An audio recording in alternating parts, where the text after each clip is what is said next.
Band याद आ गया है दीदी को गाना अब ना याद करते रहो। आइए बहुत ही शानदार फिर से नए अंदाज में नए लुक में देवी जी नाचो गीत ना आवत उहे गाय दे। कहाँ से आए हो? मटीनगंज मटीनगंज से दीदी आए हैं। इनके चैनल को सपोर्ट करा जाए। मटीनगंज कहाँ बा हमें नहीं पता, आप सब बताइए। और गीत सुना जाए, का नाम है चैनल के? निशा बिंद। आइए सुनते हैं का सुना जाता है। नाच गीत ना, नाच गीत सुन चलो। फूलवा चुएला अंगनवा के बटोरी ना नदी। हाँ फूलवा चुएला अंगनवा के बटोरी ना नदी, के बटोरी ना नदी, के बटोरी ना नदी। फूलवा चुएला अंगनवा के बटोरी ना नदी। चारई महीना राजा गरमी कदीनवा, चार महीना राजा गरमी कदीनवा।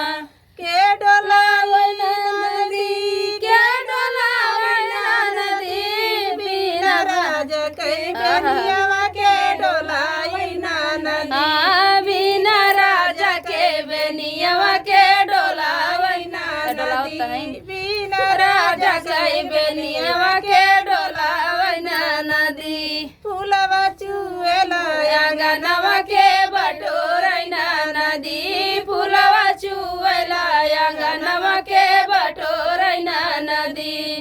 चारई महीना राजा बरका कदीनवा, चार महीना राजा बरखा कदीनवा। के छवाई नदी। ओ के छवाई नदी बिना सैया कई बंगलवा के छवाई नदी। बिना सैया के बंगलवा के छवाई नदी। फूलवा चुएला अंगनवा के बटोरई ना नदी। फूलवा चुएला अंगनवा के बटोरई ना नदी। के बटोरई ना नदी। के बटोरई ना नदी। फूलवा चुएला अंगनवा के बटोरई ना नदी। फूलवा चुएला अंगनवा के बटोरई ना नदी। चारई महीना राजा ठंडी कदीनवा। चार महीना राजा ठंडी कदीनवा। के वड़ाई ओ नदी।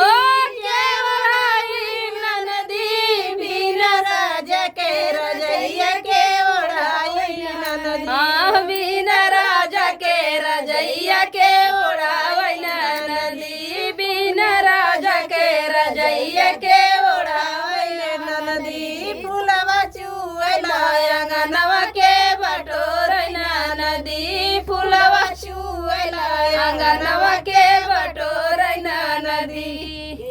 जय हो। एक गाना